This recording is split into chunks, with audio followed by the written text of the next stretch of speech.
The first time I tried to paint MDF, what I thought was going to be my best design ever turned out to be my worst. After a little bit of research and trial and error, I found a few tricks to make your painting efforts stand out. I picked up some extra MDF at Home Depot, then to Lowe's for spray paint and the supplies needed for the experiment.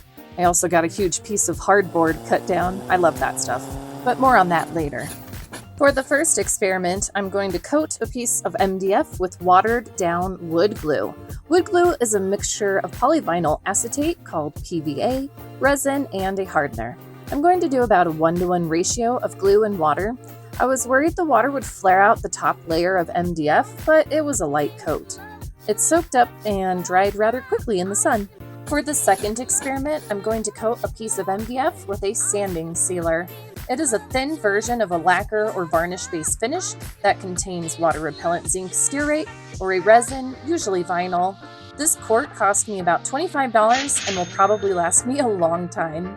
You can really see the difference between the finishes. The wood glue is more matte and a lighter color, and the sanding sealer is darker and shiny. Once they were dry, I gave them both a light sanding to remove the brush marks and used my laser to etch out the 3 types of paint to test these finishes with.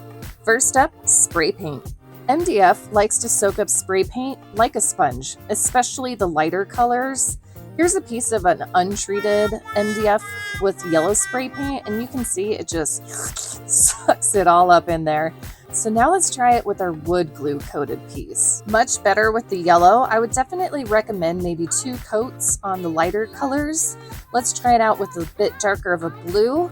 And as you can see, that is looking really good with just 1 coat. So far, I'd say spray paint on the glue coat is a success. Next, let's do the same trial with the sanding sealer finish. Yellow could probably use another coat. The blue looks great. I'd say it's another success. Here's a look back at the bare MDF. Both methods are a winner by comparison. In the next trial, we find out how regular old acrylic paint holds up. I'm using yellow paint, which is notoriously difficult. Probably a 2-coat color. Pink looks nice, and the black covers perfectly. You could tell that it wasn't soaking into the MDF at all. I am happy to report the sanding sealer had nearly the same exact results.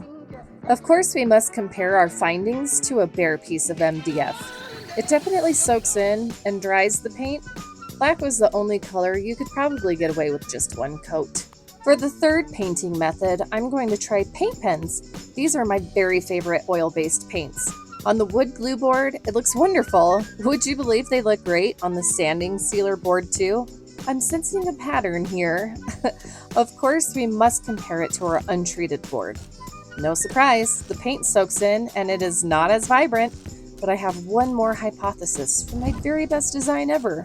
Will I be able to pull it off without testing? After I put 2 coats of pink spray paint on a treated board, I covered that up with some masking tape and laser etched out my logo. Using puff paints, I squeegeed the paint into the grooves with a piece of cardstock. I wanted to see if the thick paint would look good, and it does. It's shiny too.